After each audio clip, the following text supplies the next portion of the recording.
Everyone, welcome to my class. तो हम लोग सोशल एंड पॉलिटिकल लाइफ का growing up as boys and girls के बारे में पढ़ रहे थे। तो इससे पहले की क्लास में हम लोग पढ़े थे समोआ आइलैंड और मध्य प्रदेश में कैसे गर्ल्स और बॉयज़ दोनों होते हैं, और जो वैल्यूइंग हाउस होल्ड वर्क और वैल्यूइंग हाउस वर्क के बारे में पढ़े थे। आज हम लोग पढ़ेंगे the lifes of domestic workers. तो जो डोमेस्टिक वर्कर्स होते हैं उनका लाइफ कैसा होता है।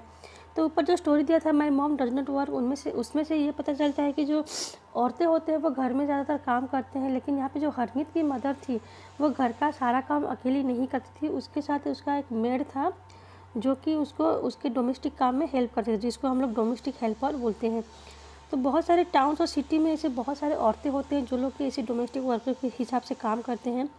ज़्यादातर वो जो स्वीपिंग होता है, घर को झाड़ू करना हो या फिर क्लीनिंग हो, चाहे वो बर्तन साफ़ करना हो या फिर कपड़े साफ़ करना हो, कुकिंग करना हो या फिर बच्चों की देखभाल करना हो, या फिर जो बुज़ुर्ग होते हैं, जो एल्डर पर्सन होते हैं, उनकी देखभाल करना होता है भी डोमेस्टिक वर्कर्स का काम। तो जितने भी डोमेस्टिक वर्कर्स होते हैं वो सारी औरतें होते हैं ज़्यादातर, और कभी कभी हम लोग छोटे छोटे बच्चे और जो यंग गर्ल्स और यंग बॉयज़ होते हैं उनको भी एज डोमेस्टिक हेल्पर्स घर पे रखते हैं। तो जो डोमेस्टिक वर्कर्स होते हैं हम लोग उनके काम को उतना वैल्यू नहीं देते हैं जिनको जितना कि उनको मिलना चाहिए, और उनका जो वेजेस होता है, जो पैसा हम उनको देते हैं वो भी बहुत ही कम होता है। तो जो डोमेस्टिक वर्कर्स होते हैं उनका जो समय होता है, जो दिन होता है, वो सुबह के 5 बजे से शुरू हो जाता है और रात के 12 बजे ख़त्म होता है। तो इतने हार्ड वर्क के बाद भी हम लोग उनको उतना रेस्पेक्ट नहीं देते हैं।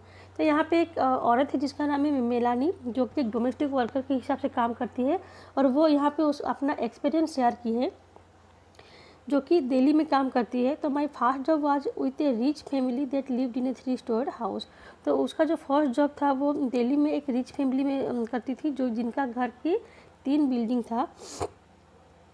The memsahib was a very strange at sea would shout to get any work done. तो उनके जो मालकिन है मेमसा है वो बहुत ही अजीब औरत है, क्योंकि वो हमेशा चिल्लाती रहती है काम करवाने के लिए।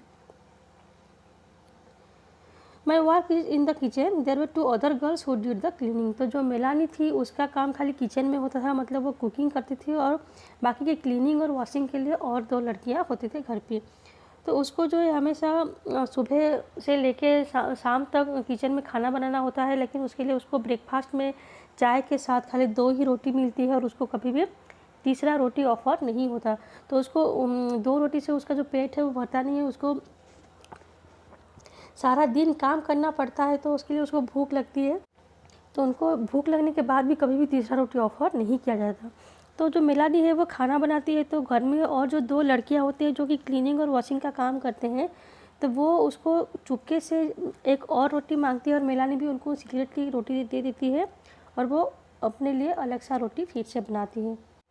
उनको घर के अंदर चप्पल पहनने की परमिशन भी नहीं होता। तो जब विंटर सीजन आता है तो उस समय फ्लोर जो होता है वो बहुत ही ठंडा रहता है, तो ऐसे में उनको खाली पैर खड़े होकर घंटों तक काम करना पड़ता है, जिससे कि उनको बहुत ज़्यादा प्रॉब्लम फेस करना पड़ता है।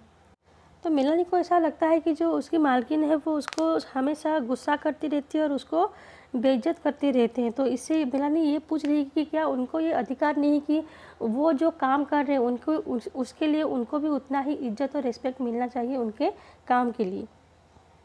तो हम लोग कभी कभी जो हाउसवर्क होता है उसको बहुत ही इजीली बोल देते हैं कि हाँ घर का काम है कर लेगी, लेकिन जो घर का काम होता है वो बहुत ही ताकत चाहिए होता है, उसमें फिजिकल जो स्ट्रेस होता है बहुत ही ज़्यादा रहता है। तो शहरों में और गांव में जो लड़कियां काम करते हैं उनके लिए उनकी जो फिजिकल एनर्जी चाहिए होता है वो बहुत ही ज़्यादा होता है।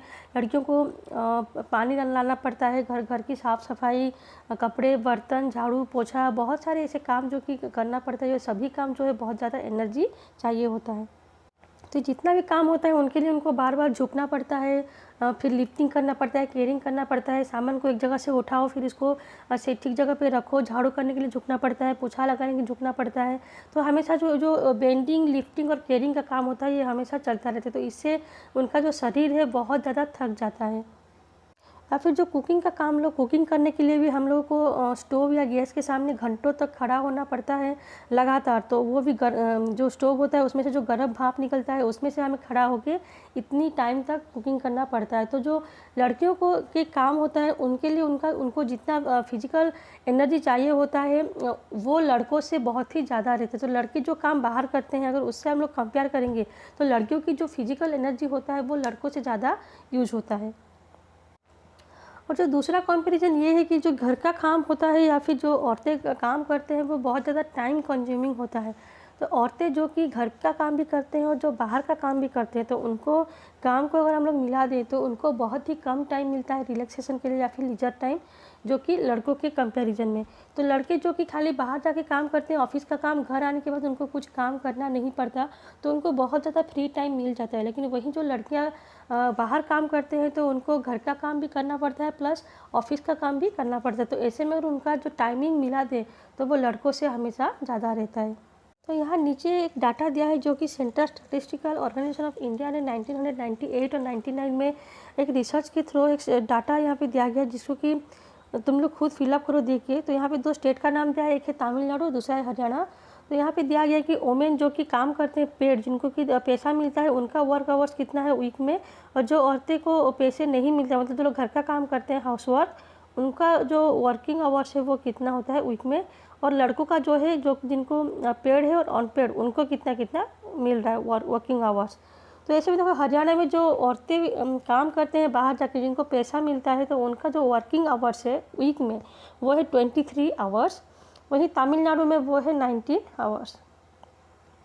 वही जो औरतें जिनको कि पैसा नहीं मिलता जो घर का काम करते हैं तो उनको हरियाणा में उनका जो वर्किंग आवर्स है पर वीक्स एक हफ्ते में उनका जो वर्किंग आवर्स है वो है 30 आवर्स। वहीं एक हफ्ते में तमिलनाडु में वो है 35 आवर्स। तो वहीं पे अगर हम लोग मेन का कंपेयर करते हैं तो जो लोग पेड होते हैं जिनको कि पैसा मिलता है तो उनका है 38 आवर्स पर वीक, तमिलनाडु में आता है 40 आवर्स पर वीक। वही जो उनको पैसा नहीं मिलता जो कि हाउसवर्क होते हैं लड़कों का तो उनका होता है हफ्ते में 2 घंटा और तमिलनाडु में हफ्ते में 4 घंटा। तो ऐसे में अगर हम दोनों को ऐड कर देंगे तो जो क्वेश्चन मार्क दिया गया है वुमेन टोटल और मेन टोटल तो उसमें कितना होगा वो देख सकते हैं। तो हरियाणा में जो टोटल आता है वो है तो टोटल वर्किंग आवर्स आता है तमिलनाडु में वो है 54 आवर्स और वहीं वो हरियाणा में आता है 53 आवर्स। तो वहीं अगर हम लोग मेन का टोटल करते हैं तो हरियाणा में आता है 40 आवर्स और तमिलनाडु में आता है 44 आवर्स। तो यहाँ से हम लोग देख सकते हैं कि जो वोमेन का टोटल हो रहा है वो मेन से ज़्यादा हो रहा है। तो यहाँ पे 53 और 50 आवर्स हो रहा है, वहाँ पे वहीं यहाँ पे हो रहा है 40 एंड 44 आवर्स। तो यहाँ पे जो औरतें हैं वो लड़कों से ज़्यादा काम करते हैं। उसके बाद नेक्स्ट आता है वुमेन्स वर्क एंड इक्वालिटी। तो जो औरतें काम करते हैं उनको कैसे इक्वालिटी मिले उसके बारे में भी देखते हैं। तो ऊपर कैसे बहुत सारे स्टोरीज है जिससे कि हमें ये पता लगा कि जो औरतें का काम होता है उनको हम लोग उतना रेस्पेक्ट या इम्पोर्टेंस या वैल्यू नहीं करते जितने कि हम लोग लड़कों का काम को करते हैं। तो यहाँ पे ये जो प्रॉब्लम है ये खाली एक इंडिविजुअल प्रॉब्लम या फिर एक फैमिली मैटर नहीं है, ये पूरा एक बहुत ही लार्जर सेक्शन जो कि पूरे सोसाइटी का प्रॉब्लम है। तो क्योंकि जो सोसाइटी है वो ही पहले से ही ऐसा बना रखे कि जो घर का काम होते हैं वो औरतों का ही जिम्मेदारी है, फिर औरतों को ही वो करना होता है।